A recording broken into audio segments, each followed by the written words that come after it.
Well, sa ngayon maraming tao ang nagdududa kung talaga bang sila ay mahalaga sa Diyos. Mahal ba talaga sila ng Diyos? At sila ba ay nasa puso ng Diyos? Well, magandang isa lang alang yung binanggit ng Diyos mismo. Pinasulat niya kay Propeta Isaias. Ang ganda ng pagkakasabi rito.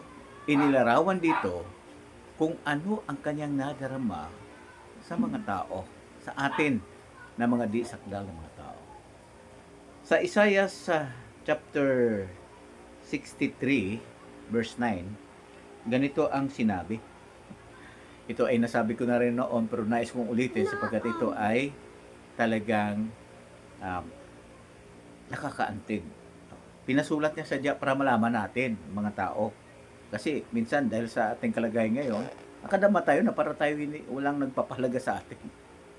O nakakalungkot nga dahil sa damdaming yan, may mga tao na kinikitil yung buhay nila. Pero mali yun. Mali. Kasi ganito ang sinabi ng Biblia sa Isaiah 63:9. Sa lahat ng paghihirap nila ay nahihirapan siya. Sa lahat daw ng paghirap nila na ang tinutukoy ang sangkatauhan, nahihirapan ang Diyos. Oo, nahihirapan siya. Eh, bakit nga ba nasabi nahihirapan siya?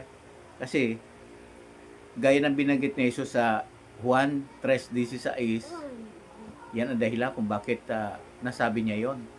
Gayon na lamang ang pag-ibig ng Diyos sa sangkatauhan o sanglibutan na tumukoy siyempre pa sa mga tao, sa sangkatauhan. Kaya, ano yung pinakikita ng tekstong ito? Mahalaga talaga tayo sa Diyos.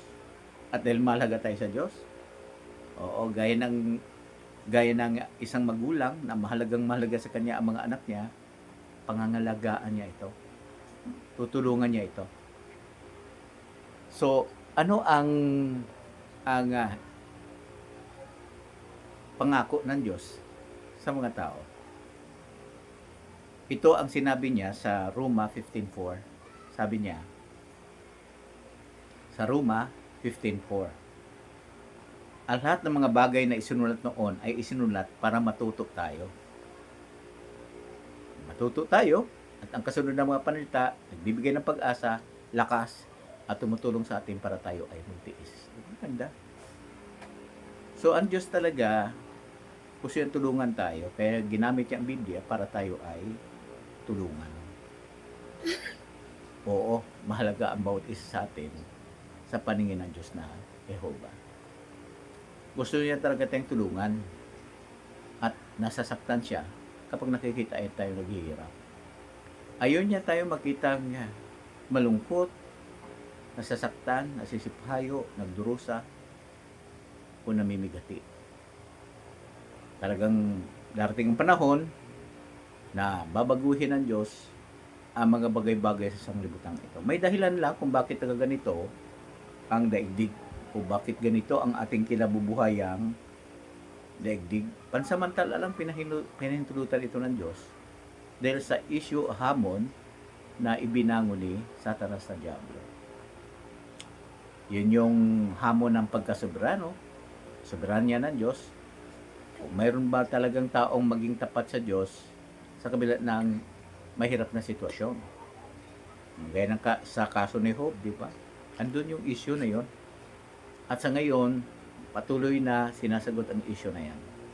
At yamang napatunayan na sa mahabang panahon, 6,000 years, na mayroon talagang nagtatapat sa Diyos na Jehovah. Unang-una, di lamang si Job, kundi ang anak ng Diyos, si Jesus. Bagaman siya ay may mataas na posisyon, nung siya isugod dito sa lupa, sumunod siya. Eh nakita natin dito na may gagawin talaga ang Diyos. Pag nalutas na ito, re-resolbahin niya na ang problema na kinakaharap ng mga tao.